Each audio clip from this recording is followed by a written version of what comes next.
Happy Friday, everyone. Amy Pirquette, Waterfront Graphic Design. Today we're going to talk a little bit about limiting beliefs and how they harm your business. This is something that I have come to realize over the last year specifically. Um, how your thoughts and behaviors can affect how far you can go in business. So, just a little statistics to start with. 80% of your adult behavior is formed before the age of 8. 50% of that behavior is created between birth and the age of 4. 30% is created from age 4 to 8. So what does that mean? Since most of our behavior is formed in the years that we really don't remember much of, this behavior is in our subconscious. But it doesn't mean that you can't change it.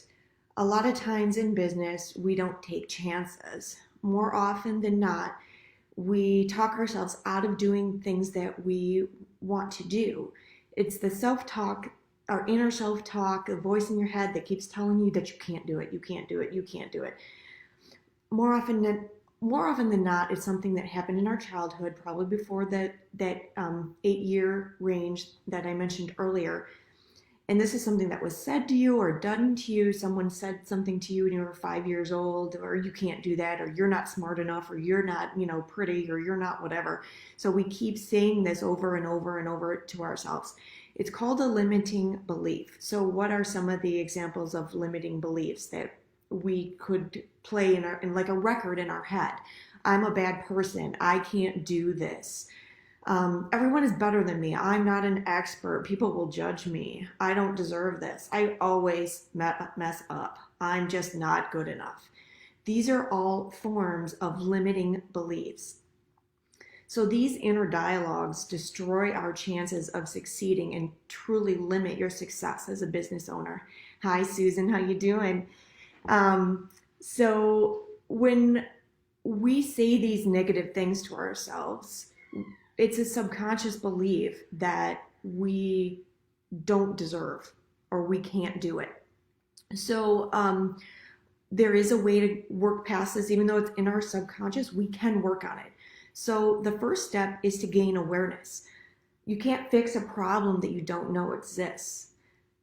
The way that I gained awareness is I started meditating. I started sitting with my thoughts and paying attention to that inner chatter that kept going around in my head over and over and over again. The second thought is to start labeling it, or the second step, second step is to start labeling those thoughts. This may really weird. So let's just say you have a reoccurring thought that you can't grow your business past a certain point. Like, I've grown it to this point, I can't. Well, of course you're never going to grow up past there because you keep telling yourself that you can't. So once you start realizing that this is a reoccurring thought that keeps going in your head over and over and again, give the thought a name and say something like, there's my I'm not good enough thought pattern. And as you keep labeling it over and over and over, say, oh, there's my thought pattern again. I'm not good enough. Okay, I'm not good enough thought pattern. You're not real, and let it go. Limiting beliefs are just thought patterns. They're not you. They're not a part of you. It's just a record that's been playing in your head your entire life.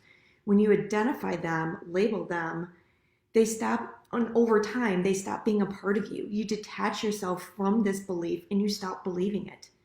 So the final step in letting go of these horrible limiting beliefs is to start saying affirmations that are opposite of your limiting belief. One of my favorite affirmations that I say to myself every single day is, my life is unfolding beautifully. I have goals in my business. Like, I want to grow my business this much in 2020. I tell myself that every morning before I start working. I'm going to grow this much in this year. This month, I'm going to achieve this. So instead of listening to those negative beliefs that keep popping up, because no matter what, we will have those negative things keep popping up into your head saying, oh, you're not good enough, you can't do that. Well, I don't listen to them anymore. I push them off and say, well, you're not real. There's my I'm not good enough thought pattern again. When you start doing this, you start living in gratitude versus living in like fear.